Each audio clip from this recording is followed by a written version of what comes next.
Kicks 105.5, a fabulous day to you. It is Wednesday, June 24th, 71 degrees overcast.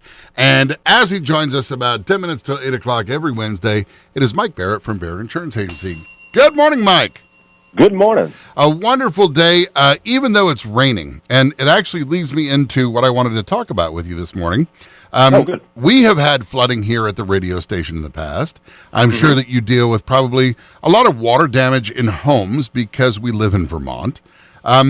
Sometimes I hear people go, oh, yeah, I couldn't get that repaired because it wasn't covered.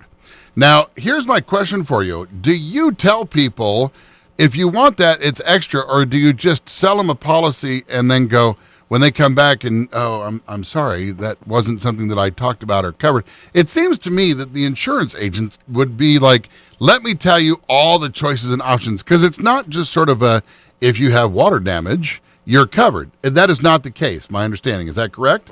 That is correct. There's going to be certain types of water losses that aren't covered. There's going to be certain types of water losses that would never be covered, truth be told. I mean, certain types of triggers they react differently, and if you don't mind, I'll just jump into a quick example. So, you're talking about the rain coming in.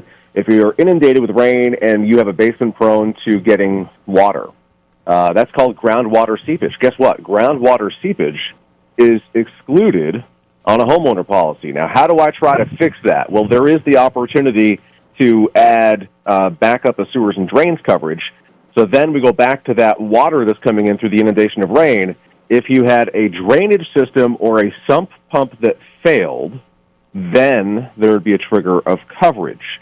Weird, right? But that's how you would have some level of coverage. Now, backup of sewers and drains is not automatic on a homeowner policy. You either add it through a specific endorsement for that coverage, or many companies have these bundle coverage options that would include up to $5,000 for backup of sewers and drains.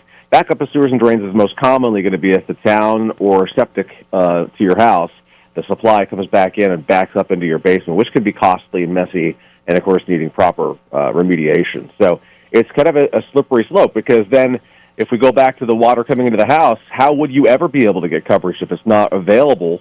If it's not because of a failure of a drain or not because of a failure of a sump pump, is there ever coverage? Well, if you're in an area prone to flooding and you have a flood insurance policy, you may trigger that. But the water inundation has to impact more than just you. It's going to impact multiple neighbors or 2 acres of land. So there's another slippery slope. So what you're saying is, if your home floods because of a septic issue, go flood your neighbor's house too, and you'll have coverage. Is that what you're saying? The septic is covered no matter what. Right. It's just the general inundation of water that could become problematic, and that's why when we, if we go to somebody's property and we're looking around, we're gonna want to know, is the basement finished? Because if the basement's finished, the coverage of $5,000 of backup of sewers and drains is not going very far. So maybe somebody with a finished basement wants 10 or 25 or higher limits of coverage for backup of sewers and drains. The general water seepage is not going to be a triggered loss. What is the tack on? I mean, is it significant? Are we talking like $10 a month or like something more than that to make sure that I'm covered, 6 ways to Sunday on this? Right. So you always want to try to avoid being insurance poor, but the beauty of backup of sewers and drains is it might be just $2 a month, if that. So it's very inexpensive coverage. I will tell you that I always include that option of coverage on every quote that I do, and it's always up to the insurer to decide if that's something that they want to continue with. Now, when I do it as one of those bundle endorsements, there's a number of other things in there that are beneficial, and people almost always go for that, because that's when you start adding some cool coverages like personal injury, higher sublimits of loss for theft of certain types of coverage. I mean, I could really get into the nitty-gritty and bore the heck out of you early on a Wednesday, so I won't. But there are many options for you to try to address that. Okay, so let's go from one water situation to the next. I buy myself a boat, and I'm out on the water. What kind of coverage do I need for my boat while I'm on the water? And is it different as a person who's on the water versus someone who has it like at their garage if an incident should occur? Right. So you have a couple of ways to address insuring a boat. If you own a home and have a homeowner's policy, you can specifically add it. But here's the thing. It's only going to add the liability coverage for you if you are the reason for injury to others. There's going to be no medical payments coverage to you, and you would have physical damage coverage, which is nice. But that's it. It's cut and dry. It's very basic coverage, but certainly some coverage that would protect you. The best way to do it, the most optimal way to insure a boat by leaps and bounds, is to get what we call a boat policy. And yes, those exist. There's a number of companies that specifically sell boat policies. And I'm not talking canoes or kayaks, things and like boat that. Policies, we're not talking like it would be the same ballpark in pricing as a car. What does the average boat policy cost me a month? $200. Okay. A year.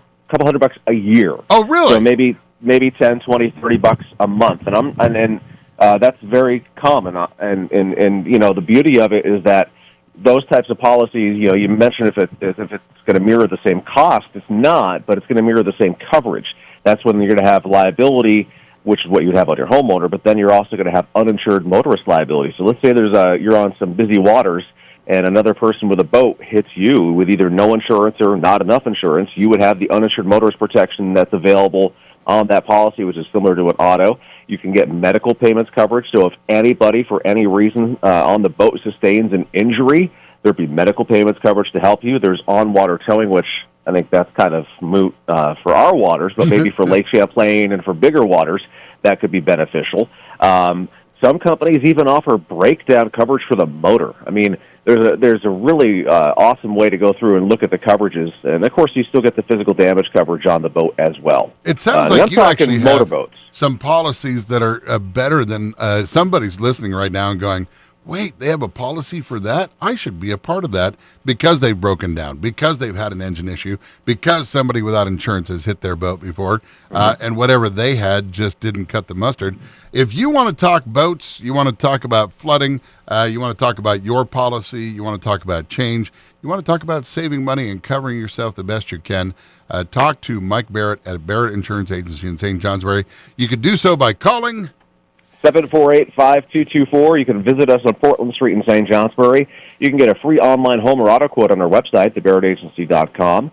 Plus, you can find us on YouTube, Google, and Facebook, Barrett Insurance Agency. Bye, Mike. Talk to you next Wednesday. Have a wonderful week, sir, and happy belated Father's Day. Thanks. You too. Bye. See ya.